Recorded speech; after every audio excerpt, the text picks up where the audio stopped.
I really couldn't say. What myself and anybody else interested in getting model senator would look for would be someone that had a poor family background as far as a father image in the home, because part of the whole picture of the person involved is there is no father there, and the young model looks towards that man who is his friend and photographer too, as a father substitute many times. And secondly, they very seldom ever have any kind of a religious or moral background. And thirdly, they meet the attributes that are required for the business.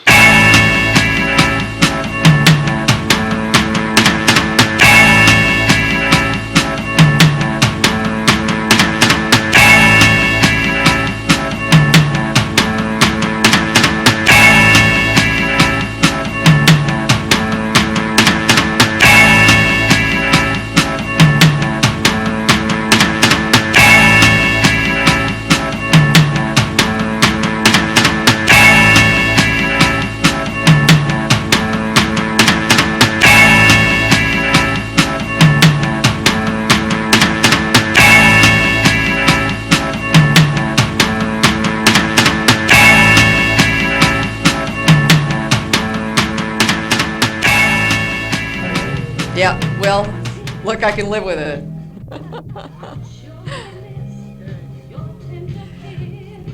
Do you think that the combat zone has been a successful experiment? Yes, I think it's been an unqualified success. It's been common to get throngs of people down here, especially on weekends. By and large, the throngs are orderly. Boston Police Department, if asked, will tell you that the crime rate in the combat zone is one of the lowest in the cities, with the exception of auto theft. Is off, I think you told me 35%? That's true. Can you continue to live with that? We can continue to pay expenses and to pay our help, and hope that in the fall and in the spring we do experience an upsurge. Okay, this is, editor, this has been an interview with Ray, I forgot. Comenzo. Spell? Comenzo. What else would you like, Julia? I'd like to pursue a little further, Ray, the idea that I think you might be getting a little bit of a reflection of that in your discussions with people. you can't deny, though, that there was a problem down here. There were 2 murders. There was 1 murder. The other fellow died of natural causes, according to the autopsy. Let me start again. You can't deny, though, that there's been trouble down here. There was a 17-year-old girl, and then the Harvard football player, 2 murders, and there's been a problem, no?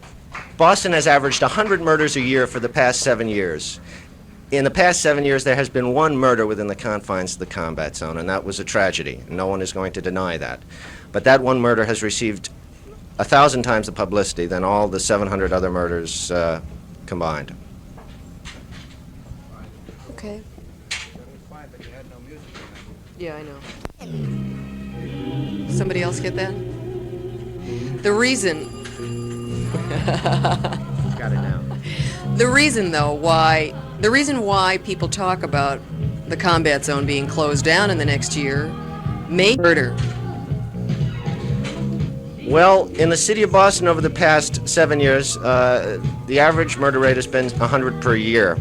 There's been 1 murder in the past 7 years in the combat zone, and that was a tragedy. No one's going to deny that. However, that 1 murder received 1,000 times the publicity than all those 700 other murders. The crime rate in the combat zone is lower than for the rest of the city, with the exception of auto theft. Crime statistics will bear that out if you go to the police department. So I think, in a sense, the reputation of the combat zone is much larger than the actuality. The stories of all 3 girls were similar, and there are hundreds more like them. They work the best hotels as well as the worst. They are made to feel important, and they are beaten. They find it is easier to defy the law than it is to defy a pimp. Committee sources say the hearings will continue until the problems of teenage prostitution and pornography and flesh markets are exposed. And they say that will take a long time. Bob Brown, ABC News, New York.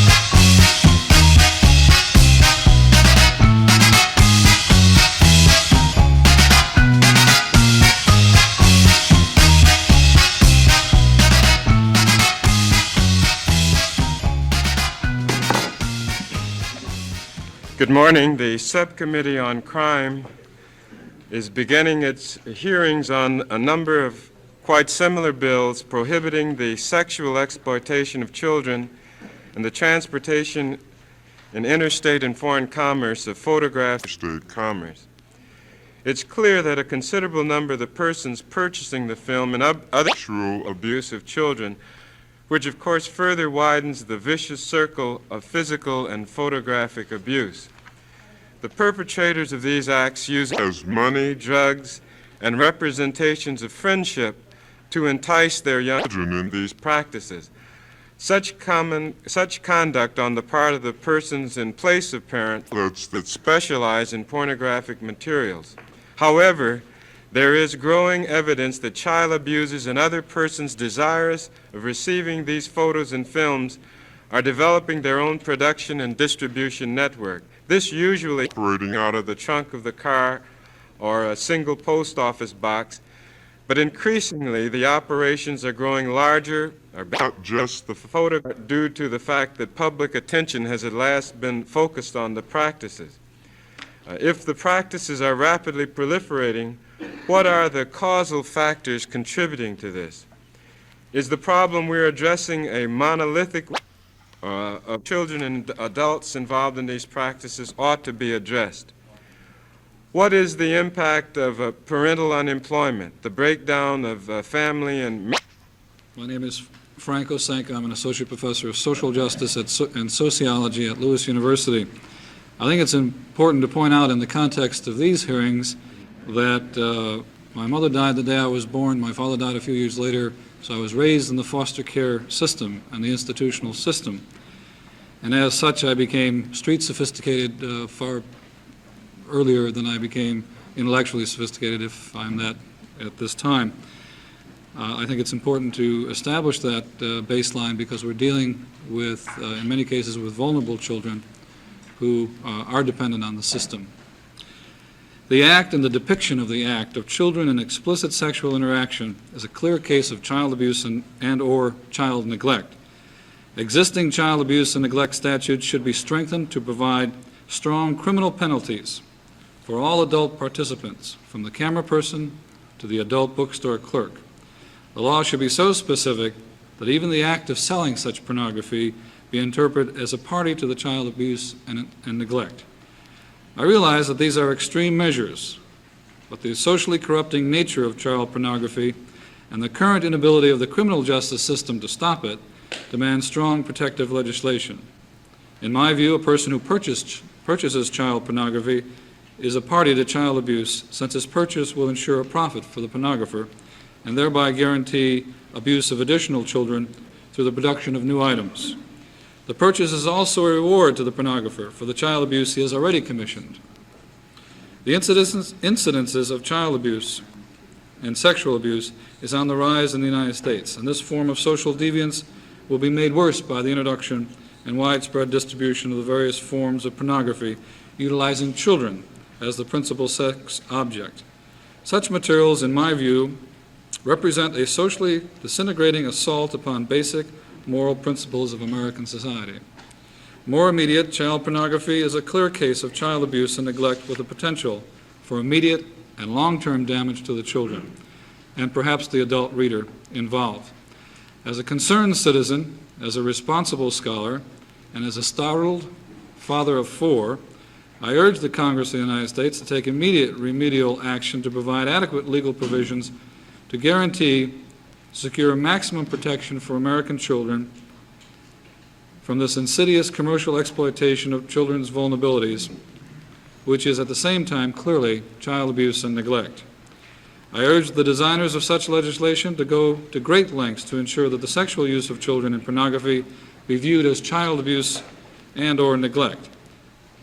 House H.R. 3913, such debates do not provide protection for the victimized and often traumatized child.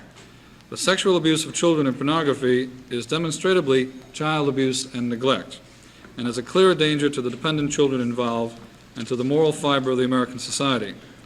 Children in American society are conditioned to obey adults, and very young children operationally do not have the right of refusal. Persons who coerce children into pornography are violating the civil rights of those children. The sexual abuse of children for commercial and pornographic purposes is not guaranteed by the First Amendment.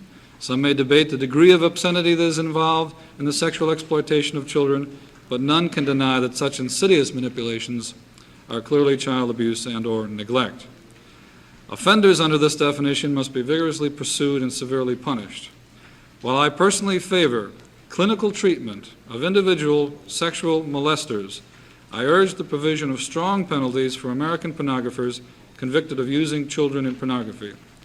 Further, serious penalties should be provided for the importation and exportation of child pornography. In brief, protective legislation in this area must take the profit out of child pornography. It is not social or cultural need, but individual greed that has given birth to the wholesale introduction of child pornography. In my view, Ellen Goodman's words reflect the majority opinion of Americans was the discovery that there is a total lack of protective laws, or that existing laws are so vague that meaningful prosecution is not possible. My aim was and is to heighten public awareness, mobilize public disapproval against the child pornographer, and to urge voters to demand the enactment of protective legislation. Let's be clear what we are talking about. I'm referring to books, pamphlets, playing cards, and 8mm films would vividly depict children in sexual poses and or in explicit sexual acts with each other or with adults. Much of the material have clear themes of sadomasochism. The pamphlet Child Discipline is a prime example of this theme. Child discipline advocates adult sexual satisfaction through the spanking of children. It provides both written and pictorial depictions of adults spanking children. My official statement continues with descriptions of the films, the books, the pamphlets, and you have those before you. It's interesting to point out that the same themes prevail in a monthly cartoon in Hustler magazine. And I would like to draw attention to this cartoon. Hustler magazine has a monthly installment of Chester the Molester. It's a full-page colored depiction of the sexual molestation, of the intent of sexual molestation of children. If I may briefly describe the Easter installment, and the Easter installment is a picture of a park scene where children are on a Easter egg hunt. The depiction shows a little girl following a trail of Easter eggs. Now, when she turns the corner, the trail of Easter eggs leads to the bushes where Chester the Molester is sitting there in a rabbit's outfit with a baseball bat, the sadomasochistic theme, and his testicles laying on the grass, colored with different spots, and it's clear that the last eggs will be Chester's testicles. Another issue, the issue of March 1977, shows a typical playground scene. The playground scene involves a child, a young girl, going down the slide. Her dress is flying in the air, her panties are showing, and Chester the Molester has his chin at the bottom of the slide, his body hidden under the slide, and his tongue is wiggling at the bottom of the slide. I'd like to point out to the committee that the publisher of Hustler magazine has been appearing on national TV and making statements that he does not approve of the sexual abuse of children to using children in pornography. I suggest that the implications of these so-called cartoons, while not physical depictions of children being sexually abused, are in some ways sanctioning of the sexual abuse of children. They also making fun of a great many of legitimate fears of parents that their children can be molested by strangers, where, in fact, according to the record, children are molested by strangers, and that is in public places, and particularly playgrounds.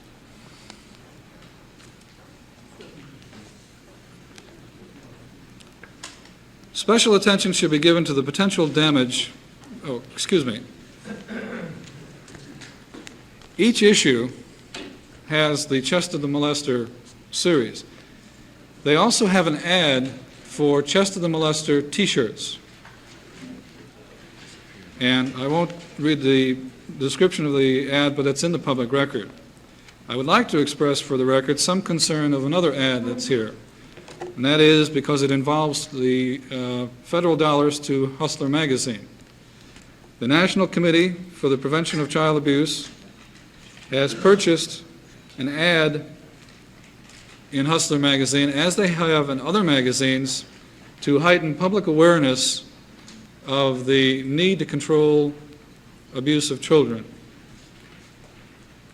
I question the effectiveness of such an ad in connection with the types of material, particularly Chest of the Molester, and the ad for the T-shirts, which illustrate or relate to the sexual molestation of children.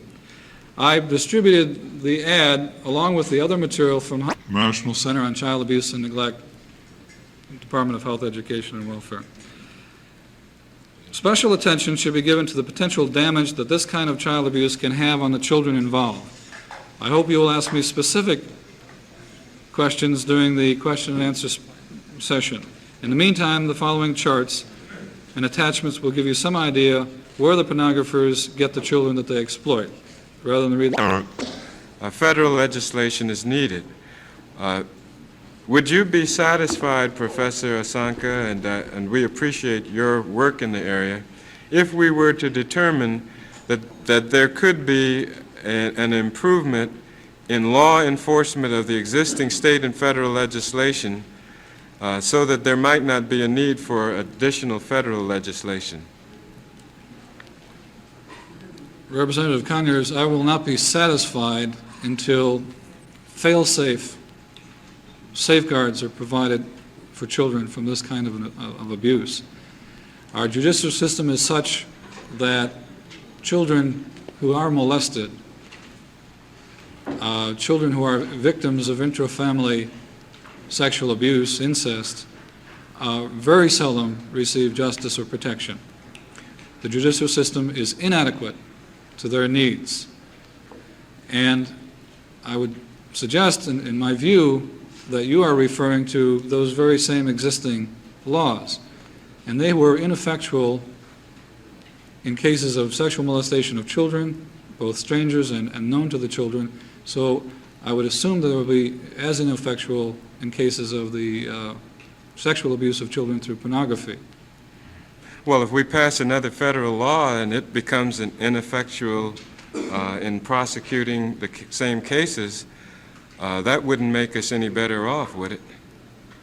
If your federal law included provisions for punishment for the producers and the sellers, I think that would stop the child abuse through sexual molestation in pornography, primarily because it would stop the marketability of the materials. If it included even the bookstore manager, that person who sits up in the high booth in the adult bookstores and requires the 50 cents of everybody who comes in, they'll simply go through, a couple might test it, but if it's successfully prosecuted, there will be no volunteers for that kind of work. That will stop the flow of dollars to the pornographers, and in my view, that will take them out of the business. And my goal then would be to ensure, and I think that would, that they no further molest children in this way. There's no justice for children at the present time in this category, and there's very little justice in the categories of other sexual molestation. Finally, do you see some problem in the nature of our societal involvement in which children are growing up in, which has to do with this increased sexual promiscuity. It's being filmed very, very explicitly. It's on television quite a bit. Part of it seems to be the nature of our society, and so I'm raising the question that ultimately has to be considered is, will a law against the distributors, the porno shop owners, the movie makers, and ultimately down to the second and third people in the distribution chain have any serious effect on stemming what seems to be a sociological phenomenon? I would reinforce your feeling by pointing out that in 1976 it was reported at the American Academy of Pediatrics in Chicago that the previous year, in 1975, 800 girls 11 and below gave birth to children in Cook County. So yes, the sexual experimentation of teenagers and even preteens is certainly on the rise. I think in those cases that, particularly 11-year-olds, there was a clear case of neglect of parents or guardians. I think we cannot lose sight of the fact, and we have a tendency to do it because I think, frankly, we want to avoid thinking about it. I don't think we can lose sight of the fact that so much of this literature is prepubescent children. I don't think we can lose sight of the fact that even if we find a progressive teenage girl, that so much of the material depicts sadomasochistic themes. And I don't think that we can neglect the fact that this kind of interruption in the natural sexual education of a child can have devastating effects on the personality and the way that child relates to society. Thank you. I yield now to the gentleman. I go back my time. The gentleman from North Carolina, Mr. Gudger. Further than that, in my state, Against that sodomy. any conduct which contributes to the delinquency of a minor by diverting that minor's life into a pattern of abnormal, or by way of punishing those who engage in this conduct by way of Leads to Attorney Charles Rimbar, who is a private practitioner in a number of publications, including Lady Chatterley's Lover, Fanny Hill, and Tropic of Cancer. He served as, but that based upon your recent activities and the immediacy in which you were pressed into service, the committee is willing to forego you again. Our next witness is Dr. Judy Ann Denson Gerber, who directs the Odyssey Institute in New York, is a psychiatrist, an attorney, a social activist who has lectured here. Say grandparents at home who want to photograph their children on bearskin rugs. We are dealing with organized crime, the same group of people that filled this country with narcotics prior to their beginning to get into this material. There were several questions asked earlier about the need for the federal government to come in. It's absolutely necessary. The materials move freely from the 3 countries that appear to be the major suppliers of the material, and they are, of course, the United States, producing the slickest of the magazines and the most well put together. They also are produced in Thailand and in Scandinavia. There is no question that we need international controls, and I find it singularly upsetting and outrageous that while I cannot buy Heinz ketchup in Sydney, Australia, I can 3 days after a new edition of Moffat's buy that magazine. And because Odyssey now has a center in Sydney, Australia, we have been able to purchase the material American-made in Sydney, in Cambria, and in Melbourne. I think that you should be keenly aware of the fact that there is a twofold problem. One which is addressed in part by the legislation, And that is the problem of what happens to perhaps the 2 or 4 or 6 or 10,000 children that are being so photographed. Certainly it is damaging to them. And the bill is primarily directed to the damage that is done to children who are sexualized during this time. However, we have to also look at and begin to have legislation to protect the children who are being prostituted. And the fact that these children, many of them are on computers, which are moved from city to city by whatever the chicken hawks or others wish to have, is already well known. And the fact that children are purchased for sexual snuff purposes from Mexico is also well known. Less well known is the fact that many of our children have been sold abroad. And this is the kind of thing that we are dealing with. It does come from the disintegration of family values, and that is the next point that I would like to bring to your attention. People who go in to buy this material... You've defined several of the titles that you, for the time that we need so much, since we're in session now, and since it would serve no purpose to merely tell us what the subjects of the books are, or subjects of the stories are in the magazines, that you eliminate that part of your additional remarks here. Well, I would like, if try to, if you will, restrict your comments to the merits or demerits of the legislation before us. Well, if I just may make one statement in closing on that part. This material produces sexual crime against children. There are many reasons we have to be against it. For instance, the prepubescent child having intercourse does not have a vaginal pH which protects against infection, and indeed landmark work in Australia has shown that children who have intercourse prior to puberty have the highest incidence of cervical carcinoma. So we're not even talking in their late 20s, early 30s problem. And I know that Mr. Osanka spoke about the fact that Connecticut has the only act in the United States which makes the presence of venereal disease in children under the age of 12 either neglect or abuse. That's abusing mothers. With that group, they're going to be sold. We have a large number of prostitutes. Prostitutes average 2.8 children apiece. They're selling their kids. Could we begin our questioning Sure. now? I'm grateful to you, and I know that you could go on much longer than the time has been allotted to you. People do you think are being affected by abuse and pornography? And child abuse and neglect. It has done almost nothing of the problems of our children. We will not have a future. One of the things that I would like the committee to help me with is that I am in receipt of a letter from President Carter that he cannot see me because I represent a special interest group, America's Children. That our president would call America's Children a special interest group is part and parcel of the problem. And I've got to tell you, kids count. Pardon me for 1 second. Are there any other members of the subcommittee that would care to interrogate the witness? Because we will either have to recess to answer a quorum.